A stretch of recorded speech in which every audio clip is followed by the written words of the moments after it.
I don't really think they want this bunch of punches, pilots, riots on them, fire starter. To understand, what people have to understand is that every time you hear a noise in church, it isn't worship. What people have to understand is that every time you hear a noise in church, it isn't worship.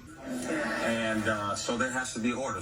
So there has to be order. For instance, it's okay to applaud in this room right now, but if somebody got up and just started clapping right now, I'm sure somebody would bring order to the room. Yeah. And so what I did is I brought order to the room. So people could hear God and not hurt. And I'd do it again if I needed to. All right. You said you brought order to the room. Cool. So what is this?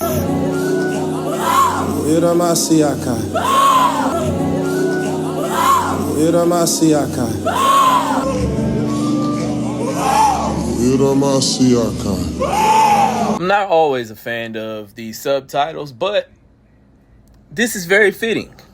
Orderly worship. This 1 Corinthians chapter 14, starting at verse 27. If any speak in a tongue, let there be only 2 or at the most 3, and each in turn, and let someone interpret. But if there is no one to interpret, let each of them keep silent in the church and speak to himself and to God. If you was trying to set things in order, then where was your interpreter? I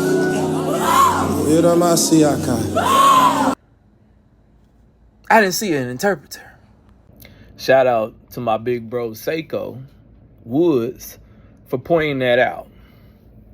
If you were trying to set everything in order, if that was what you were trying to do, then where was your interpreter? Where was your interpreter?